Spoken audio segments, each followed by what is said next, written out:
Hello दोस्तों, स्वागत है आपका D U physics exam prep by Vinay Pratap. In today's video we are going to solve solid state physics tutorial sheet 5. So let's look at question number 1. Metallic sodium crystallizes in BCC form. Length of the cube is आपके पास given है, ठीक है. Find the concentration of conduction electron assuming one conduction electron per atom. So आप concentration को small n से represent करोगे. It will B number of electrons per unit volume. So number of electrons means you can right कि आपके पास BCC के अंदर कितने atoms होते हैं. Number of atoms in BCC is 2 effective atoms. So since each atom is contributing one electron, so you can write number of electrons in BCC will be 2 divided by volume. Volume is A cube. So A cube करोगे जब आप, you will get 7.67 into 10 to the power minus 23 centimetre cube. And इस expression को जब आप solve करोगे तो आपके पास कंडक्शन इलेक्ट्रॉन की डेंसिटी कितनी आएगी, 2.61 इंटू 10⁻²2 यूनिट होगी number of electrons per centimetre cube. ठीक है. Now let's look at part B. Adopting the free electron Fermi gas model, derive an expression for Fermi energy at 0 Kelvin and show that it depends only on the density of conduction electron. Density of conduction electron means your small n and not on the mass of crystal. So कैसे करेंगे इस question को, देखो. So we know कि that energy of हमारे पास जो electron होती है at 0 kelvin is equal to, momentum की टर्म्स में लिखे तो p²/2m. और मोमेंटम को अगर मैं के वेक्टर की k vector Fermi that is your wave vector, तो p is h cut k, so h² k² divide by 2m. ये आपके पास एनर्जी ऑफ इलेक्ट्रॉन है एट 0 केल्विन.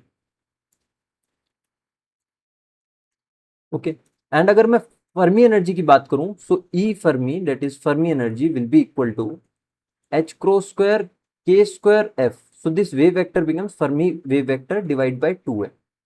सो हम क्या करेंगे क्वेश्चन में, फर्मी वेव वेक्टर की वैल्यू कहीं से कैलकुलेट करेंगे एंड यहां पर सब्सटीट्यूट करेंगे and then we will check कि that it only depends upon conduction electron and not on the mass of crystal. Fine, clear है. ओके. सो कैसे निकालेंगे फर्मी वेक्टर को. सो फर्स्ट ऑफ ऑल हमारे पास जो इलेक्ट्रॉन्स होते हैं उनका each electron has its wave vector के.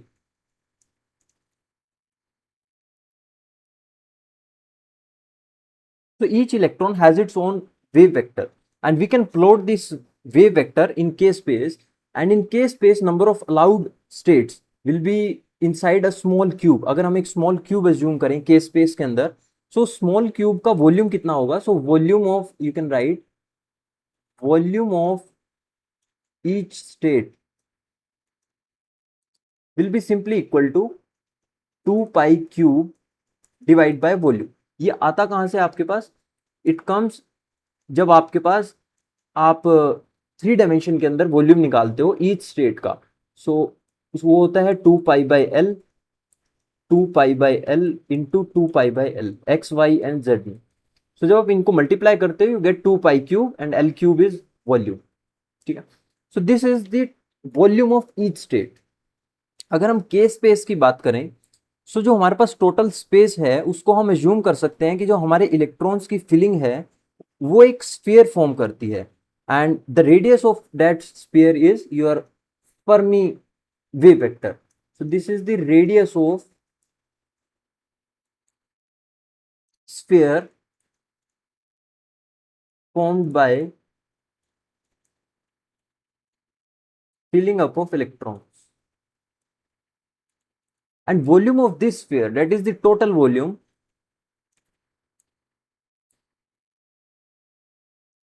so volume of sphere, that is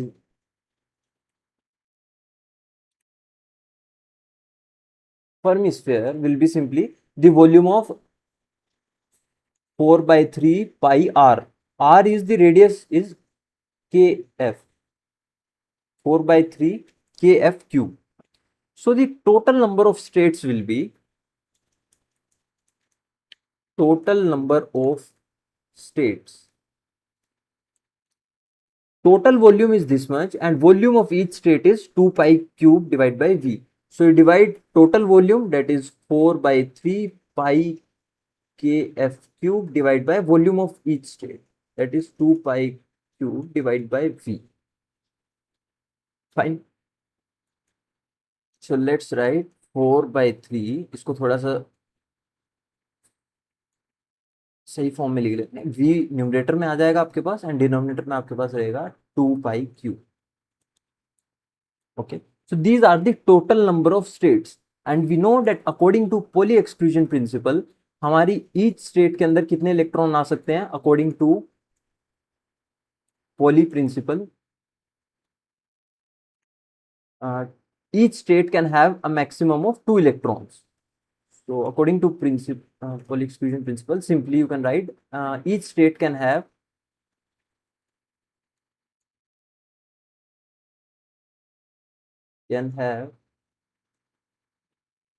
two electrons. So total number of electrons will be total number of electrons. Let's call it capital N. So total number of electrons will be 2 times the number of state, and number of state is this much. So 4/3 pi kf cube into v divided by 2 pi cube.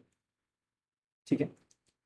So जब आप इस expression को solve करोगे तो एक पाई यहां से cancel हो जाएगा, डिनोमिनेटर में आपके पास बचेगा, ऊपर न्यूमरेटर में कितना है 4 इंटू 2 8, यहां पर भी 8 है तो प्रॉपर 8 कैंसिल हो जाएगा. So you will gate v divide by, numerator में आपके पास बचेगा v एंड दिस के f cube divide by 3 pi square, एक पाई कैंसिल हो जाएगा सो आपके पास पाई स्क्वायर बचेगा. ठीक है, इतना आपके पास बचेगा. नाउ अब कंसंट्रेशन कैसे लिखोगे आप इलेक्ट्रॉन की? So concentration is total number of electrons divide by volume v. So जब आप इस एक्सप्रेशन को v से डिवाइड करोगे तो v तो कैंसिल हो जाएगा. So concentration will be simply equal to k f cube divide by 3 pi square. So अगर आप यहां से Fermi wave vector k f की वैल्यू निकालोगे so it will be 3 pi square into n power 1/2. So let's put this value of Fermi wave vector here. Okay. So your Fermi energy will be equal to EF h cross square divided by 2m kf square. So इसकी जब power square करोगे आप you will get 3 pi square n power 2/3. So from this expression you can easily say that Fermi energy is directly proportional to your electron concentration n and it does not, यहां पर देखोगे कहीं पर भी मास of crystal की term नहीं है. जहां पर ये स्मॉल m है this is your mass of electron. जब हम इलेक्ट्रॉन की एनर्जी निकाल रहे हैं तो मास भी किसका लेंगे? इलेक्ट्रॉन का. आप इसको me लिख सकते हो. ठीक है, जहां पर भी m लिख रहे हो इसको me कर लो. ठीक है. So and it does not depend upon the mass of crystal. So यही आपको क्या करना था? प्रूफ करना था that it depends upon the density of conduction electron but it does not depend upon the mass of crystal. Fine. Now let's look at part C. The atomic radius of sodium is 1.86 angstrom. Calculate the Fermi energy at absolute 0 Kelvin. So for this आपके पास BCC के अंदर क्या relation होता है? So let's do it here. हाँ, सो BCC lattice के अंदर आपके पास जो √3a होता है that is length of unit cell and radius के बीच में ये रिलेशन होता है. सो यहां से आप इजिली क्या कैलकुलेट कर सकते हो? Length of unit cell that will be 4r divide by √3. So r की जो वैल्यू आपको गिवन है वो यहां पर पुट करो आप, तो you will get as as 4.29 angstrom. ठीक है. So put this value of a. अब आप कैसे निकालोगे? देखो a आ गया आपके पास, length of unit cell. So from a you can calculate your conduction electron density, means electron density आप निकाल सकते हो यहां से. So it will be simply number of electrons ECC के अंदर 2 होते हैं, divide by volume, volume is a cube, so cube of this quantity that is 4.29 cube, so ये आपके पास आएगा 2.65 into 10⁻28 electrons per meter cube. Put this value of n in the expression of Fermi energy and you will get your answer. So Fermi energy will be simply equal to, when you will put this value here, you will get 3.2 electron volt.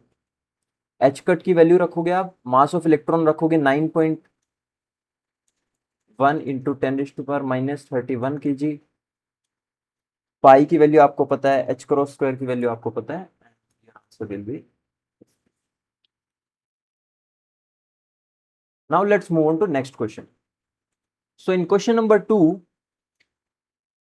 the free electron model of a metal assumes that the conduction electron can be approximated by a gas of free electron, where the only important parameters for the gas are n, the number of electrons, and tau. Tau is the time between collision. It is also called the relaxation time.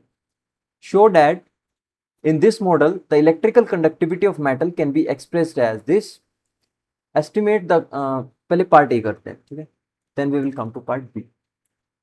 तो अगर इसके simple derivation देखें हम, अगर हमें conductivity तक पहुंचना है तो सबसे पहले आप क्या निकालोगे, करंट निकालोगे. So current will be equal to, your current I will be equal to, अगर आप एक क्रॉस सेक्शन एज्यूम करोगे वायर का, जिसकी लेंथ आपके पास L है, area of cross section A है, इलेक्ट्रिक फील्ड इस डायरेक्शन में है, एंड तो आपके पास जो इलेक्ट्रॉन है they will experience a force in the direction opposite to electric field. ठीक है, सो अगर हम एक करंट की बात करें, so current will be the change in charge divide by in a time interval dt और डेल्टा टी. ठीक है, तो delta q will be equal to, अब डेल्टा क्यू आप कैसे लिखोगे, delta q is the total charge. So total charge कैसे निकालोगे, जब आपके पास नंबर ऑफ इलेक्ट्रॉन्स होंगे. सो नंबर ऑफ इलेक्ट्रॉन्स आप कैसे निकालोगे, conduction electron density that is small n. Density क्या होती है, number of electrons per unit volume. So पहले इस टर्म को वॉल्यूम से मल्टीप्लाई करो, so volume will be simply a into length l. ये आपके पास क्या आ गया, total number of electrons. So total number of electrons, and यहां पर जो हमारे पास ये जो लेंथ L है हमारे पास, इसको हम लिख सकते हैं velocity drift into time t, जिस टाइम के लिए वो इलेक्ट्रॉन ड्रिफ्ट किया है. ठीक है, सो यहां तक हमारे पास क्या आ गया, number of electrons multiplied by charge on each electron, and charge on each electron is E, divide by time t. You can write time t. So t will cancel, t cancel हो जाएगा, and you will get current equal to NEA velocity drift. So अब current से आप क्या निकालोगे, current density. So current density को हम represent करते हैं J से.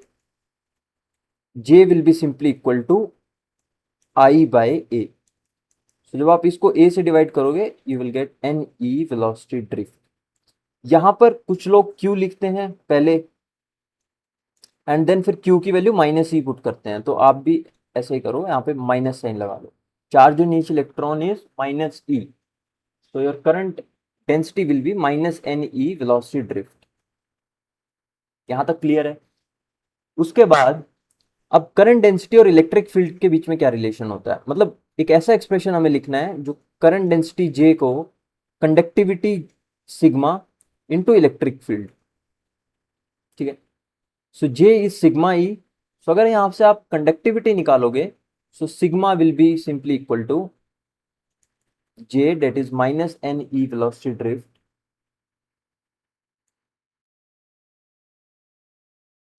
Divide by E.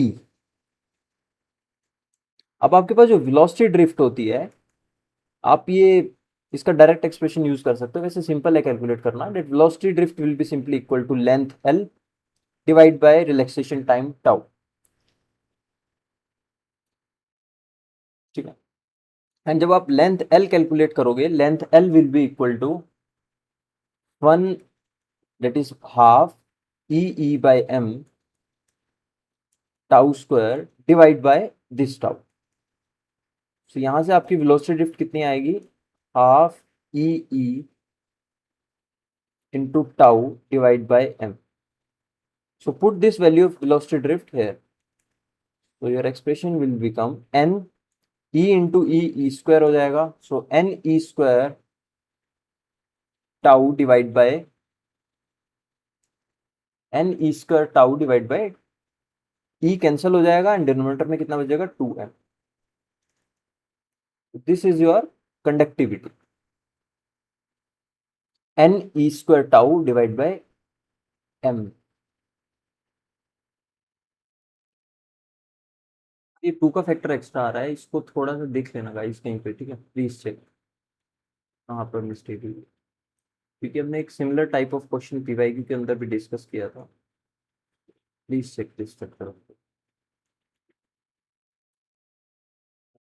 So part B देखते हैं इसका. Estimate the collision time of an electron in copper.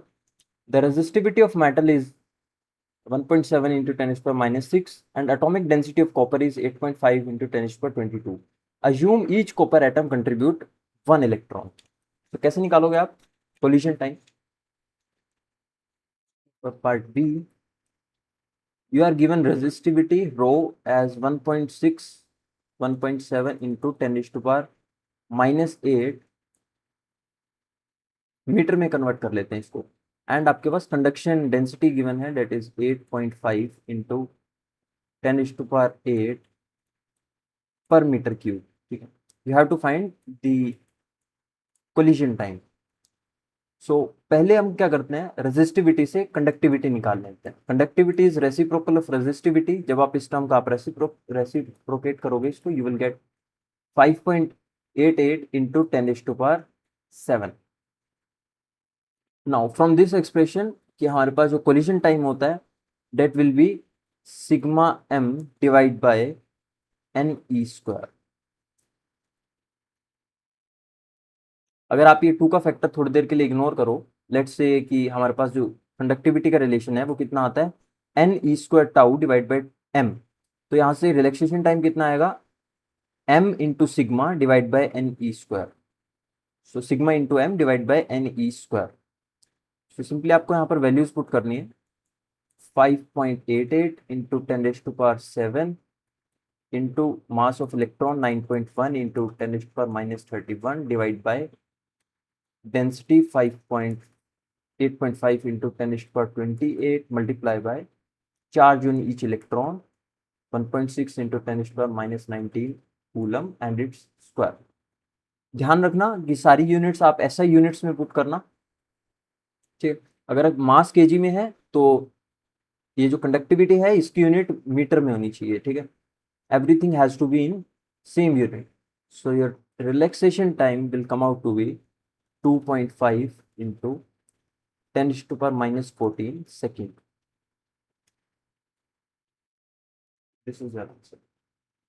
Now let's move on to question number 3. A long straight road with cross-sectional area A, conductivity sigma, accelerates parallel to the length with acceleration A. Write down the Drude-like equation of motion for the average velocity v of an electron of mass m in rod relative to the motion of the rod itself.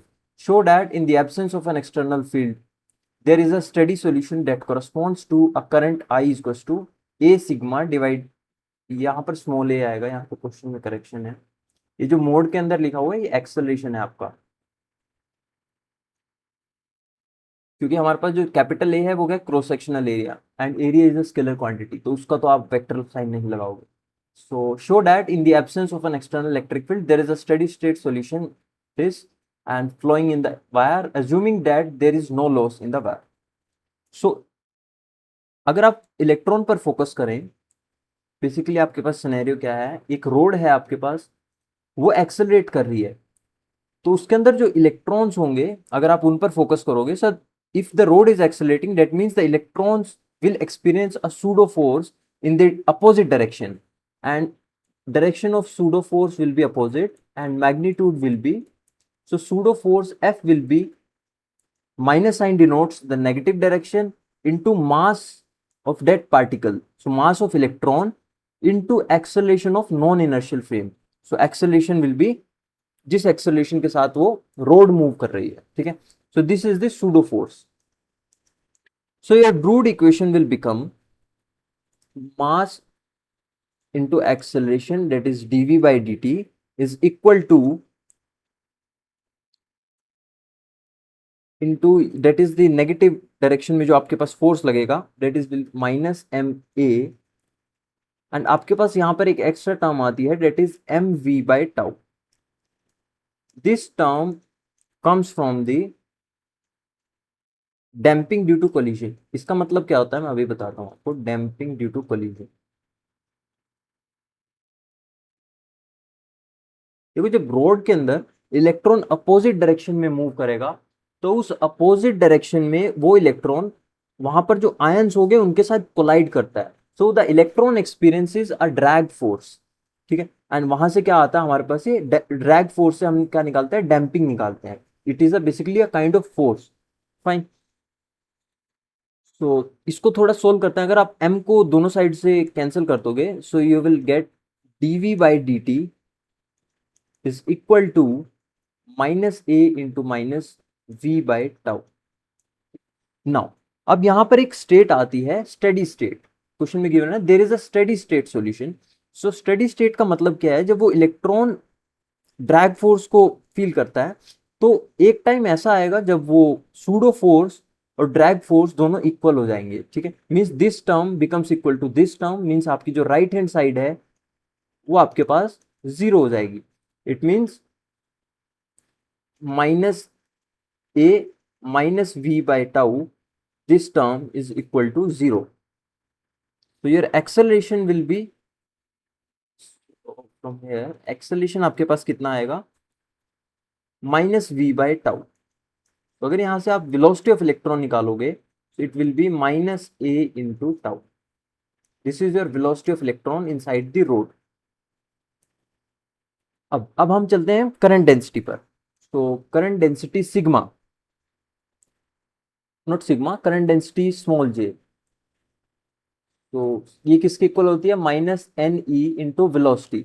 वहां हम लिखते हैं velocity drift, यहां पर हमें velocity लिखनी है basically electron की. Velocity is minus A tau. So current density will be minus N E into minus A tau. So your current density will be N E A tau. अब current density क्या होती है, current divide by cross sectional area A. So A को अगर आप इस side multiply कर दोगे you will get current equal to N E A tau into cross sectional area ए. अब ये एक्सप्रेशन थोड़ा डिफरेंट है जो हमें प्रूफ करना है. तो हम क्या करते हैं, अपनी कंडक्टिविटी का एक्सप्रेशन यूज करते हैं. सो हमारे पास जो करंट होता है, हमारे पास जो कंडक्टिविटी होती है सिग्मा, वो किसके इक्वल होती है, N E square tau divide by M.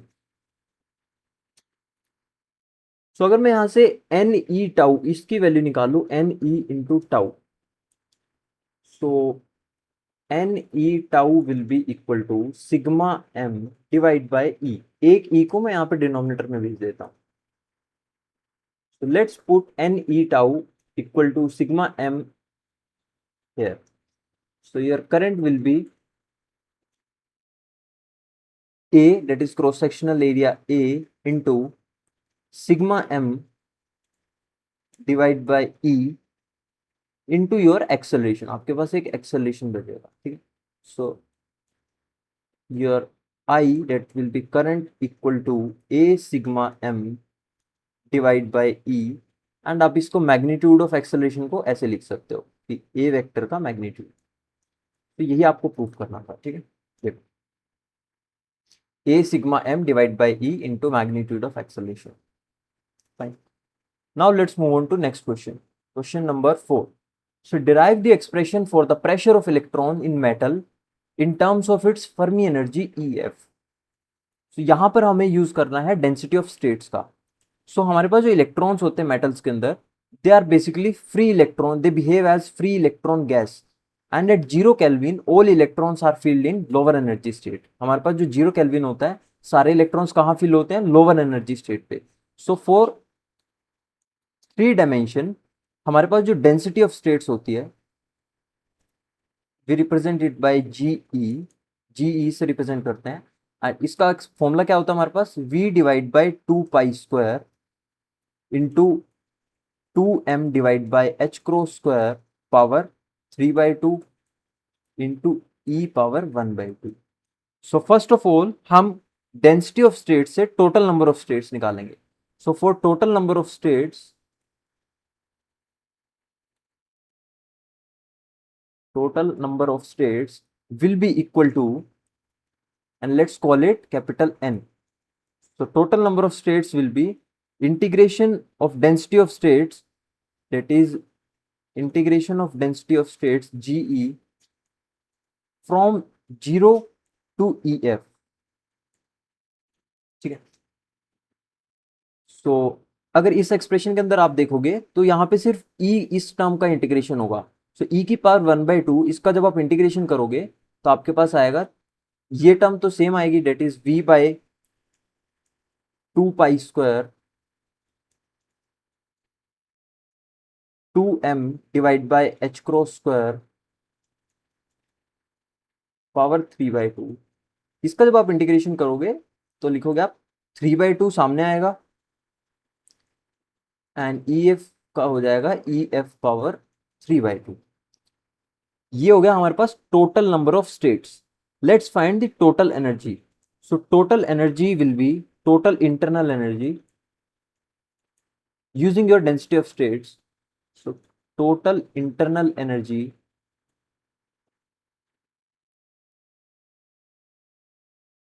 and let's call it capital U। So it will be equal to, density of states की terms में कैसे लिखते हैं?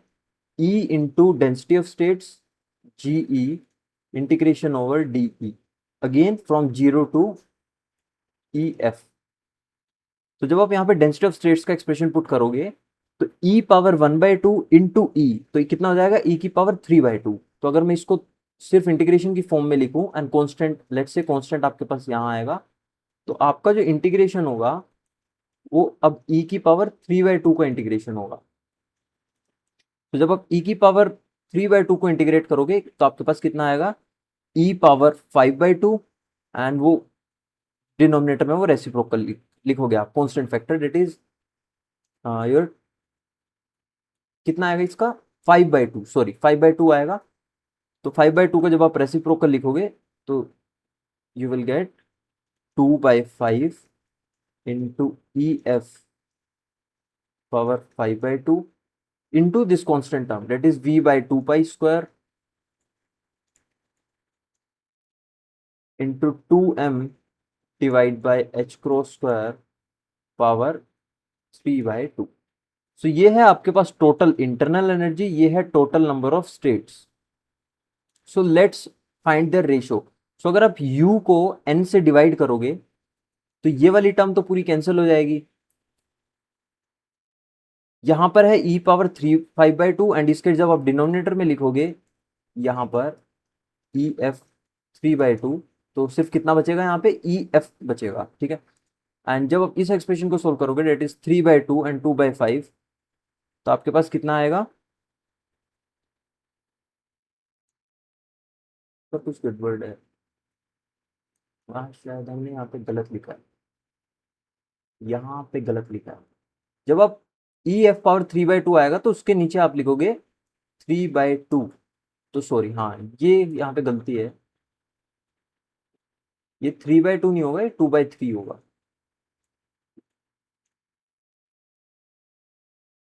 2/3 अब सही है। तो अब जब इन दोनों एक्सप्रेशन को डिवाइड करोगे तो 2 कैंसिल हो जाएगा एंड यू विल गेट 3/5। क्योंकि देखो, जब आप किसी भी टर्म x की पावर n का डिफरेंशिएशन करते हो तो आपके पास x की पावर, सॉरी इंटीग्रेशन करते हो तो x पावर n+1 आता है, एंड जो n+1 होता है इसको आप डिनोमिनेटर में लिखते हो। तो अगर ये 3/2 है तो ये रेसिप्रोकल होकर कितना हो जाएगा? 2/3। ध्यान से करना है इसको, ठीक। तो आपके पास जो u बाई एन है ये कितना आएगा, 3/5 इंटू सिंपली ई एफ। तो अगर आप यहाँ से internal energy, total internal energy U लिखेंगे तो it will be 3/5 E F into N. हमने टोटल इंटरनल एनर्जी क्यों निकाली है, बिकॉज हमारे पास हम प्रेशर को रिलेट कर सकते हैं। हमारे पास जो प्रेशर होता है, pressure P is equal to, internal energy के साथ कैसे रिलेटेड होता है ये, 2/3 U बाई वी। ये आपके पास रिलेशन होता है pressure in terms of internal energy U and by volume V. This is for three dimension free electron gas. So let's put this value of U here. So P will be equal to 2/3 into 3/5 EFN divided by this volume V. So 3 cancel हो जाएगा and pressure will be equal to 2/5 N by V into EF, where EF is your Fermi energy, P is pressure, N is total number of states divided by volume. So we have found the expression for pressure of electron in metal. Fine.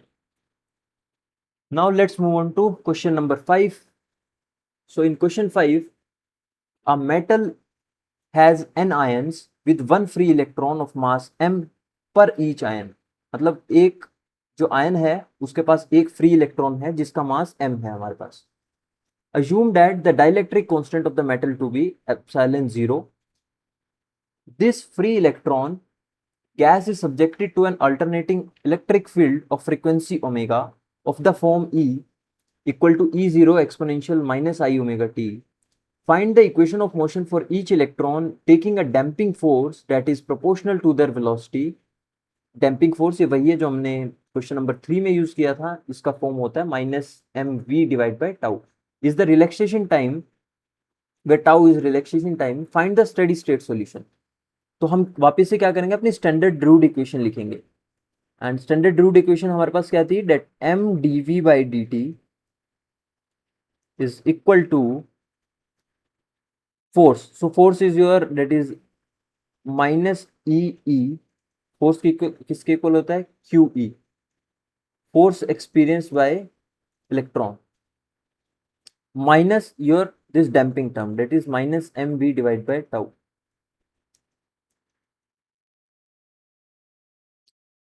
So for this equation we are going to assume a trial solution. So assuming a trial solution for this equation of the form that v, velocity, is equal to v0 into exponential I omega t. So when you find dv by dt of this term, it will be simply equal to, इस term का जब आप differentiation करोगे तो it minus I omega आपके पास बाहर आएगा and वापस से ये सेम टर्म आ जाएगी, दैट इज योर v. ठीक है. So let's put this value minus I omega v here. So your equation, Drude equation will become my m into minus I omega v equal to, vector sign लगा लेना v के ऊपर. ठीक है.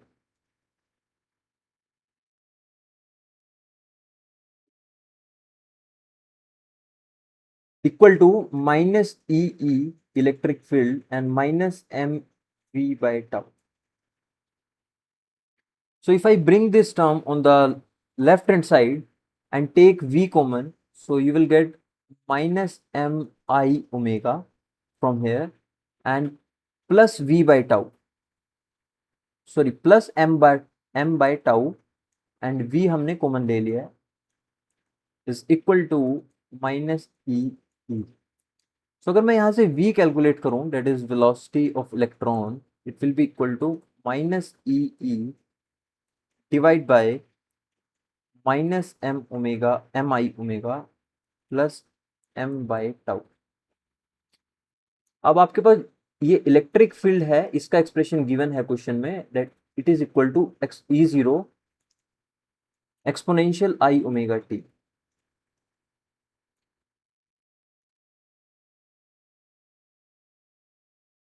So let's put this value here.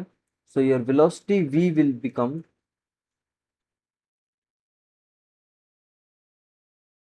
minus E0 exponential I omega t divided by, let's take m common from here. So you will get 1 by tau. It will be, इसको थोड़ा सा rearrange करते हैं. So 1 by tau minus I omega, इसको ऐसे लिख लेते हैं. तो this is the expression for, this is the condition for steady state. ठीक है. Now in part B,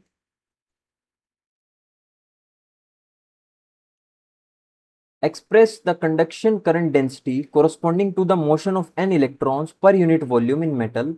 Considering the displacement current density, find the expression of total current density. So आपको क्या निकालना है? Total current density.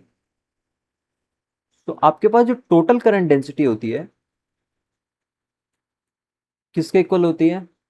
Total current density is equal to your conduction current density, conduction current density plus your drift current density, or you can say your displacement current density.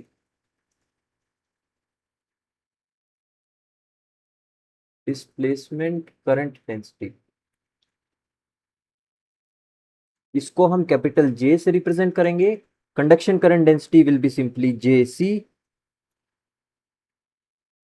and displacement current density will be JD. So conduction current density हमें पता है, उसका formula क्या होता है? Minus NE into V.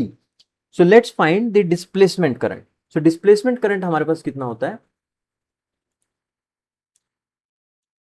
Displacement current JD is equal to epsilon 0 into DE del E by del T. Okay. So जब आप यहां पर इसको डिफ्रेंशिएट करोगे, so again you will get minus I omega into this same term. So minus I omega into epsilon 0 and electric field vector. Okay, so your J total,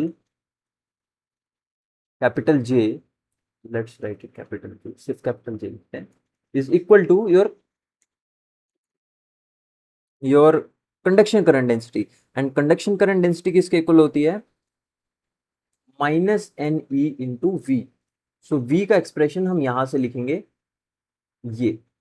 so minus sign already है इसमें, सो it will become plus NE, एक यहां पर है, एक V के expression में है, so it become E square divide by into E divide by M into, अगर M कॉमन लोगे तो I omega plus 1 by tau. This is your conduction density, conduction current density. So JC is this NE square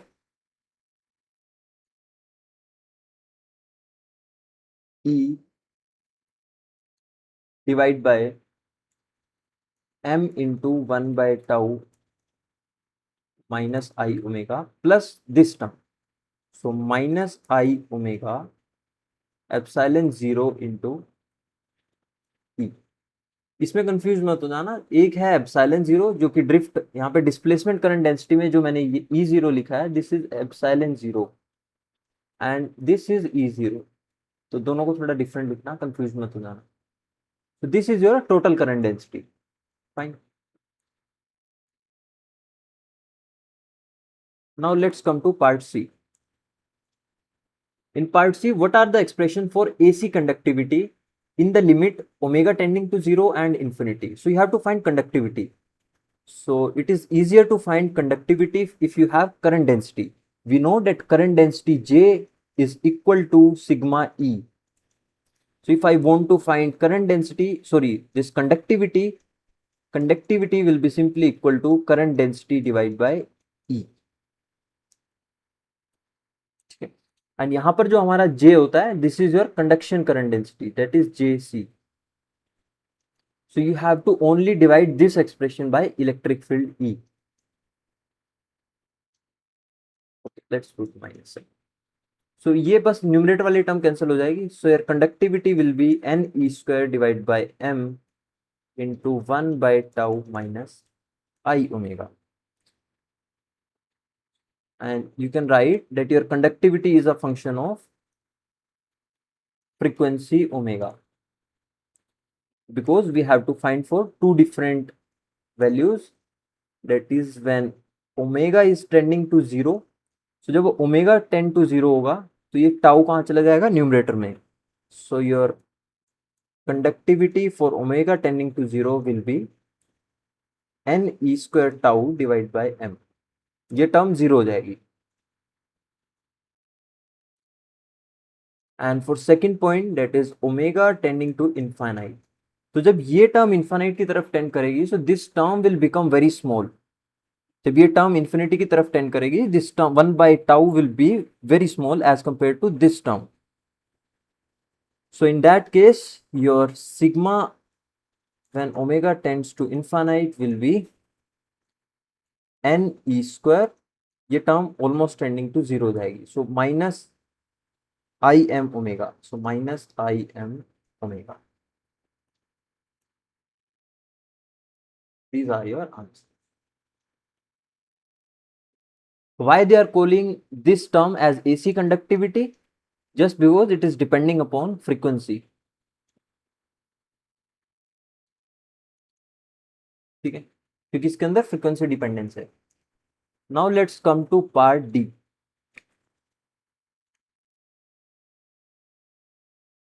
So in part D, show that the metals can be characterized electrically by a complex electrical conductivity sigma. This represents the complex quantity sigma 1 omega, where sigma 1 omega is the real part and sigma 2 omega is the, this one is the complex part. So हमें show करना है कि metal की हम complex electrical conductivity को ऐसे show कर सकते हैं. And find out the expression of complex quantity, use the expression for plasma frequency. देखो, तो हमारे पास जो ये टर्म है दैट इज सिग्मा ओमेगा, यहां से हम लिखेंगे ये जो हमारे पास टर्म आई थी NE square E, sorry not J, ये तो J था ना करंट डेंसिटी, हम सिग्मा की बात कर रहे हैं. तो ये हमारे पास जो सिग्मा की टर्म आई थी NE square M divide by 1 by tau minus 1 by M omega. तो इसको लिख रहे हैं हम NE square. अगर एलसीएम लेके थोड़ा सा उसको सोल्व करें तो आपके पास आएगा 1 माइनस आई ओमेगा टाउ. जस्ट मैंने इस टर्म को एलसीएम लेके टाउ को ऊपर मल्टीप्लाई किया. सो ये टर्म है मेरे पास सिग्मा ओमेगा की. तो अगर आप ध्यान से देखोगे this is a complex term.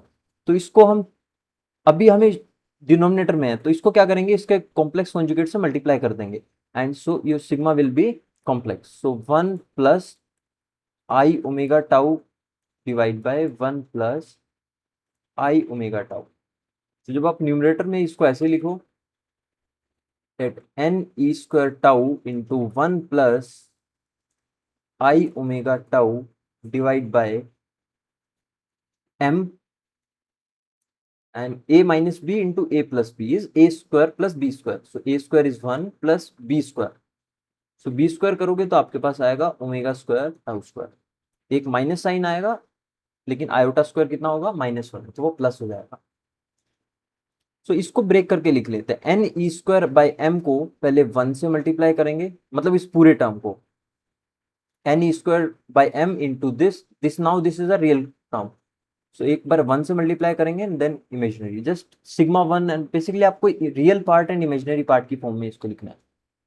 So sigma of omega will be equal to n e square tau divided by m into 1 plus omega square tau square, this is first term real part, into I, तो आई को यहाँ पे separate लिखते हैं, सो it will B n e square omega, so tau into tau will become tau square divided by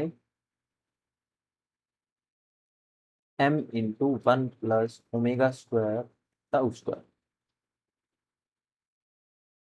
So you have written your sigma, that is your complex conductivity, as sigma 1 omega plus sigma 2 omega, where sigma 1 omega is this term and sigma 2 omega is this term. Fine. So this was question number 5. So I hope guys आपको ये सारे solution इसके समझ आए होंगे, लेकिन फिर भी कहीं पर अगर डाउट रहता है तो यू कैन ऑलवेज आस्क मी, आप कमेंट सेक्शन में पूछ सकते हो या फिर डायरेक्टली मुझे व्हाट्सएप कर सकते हो, ठीक है।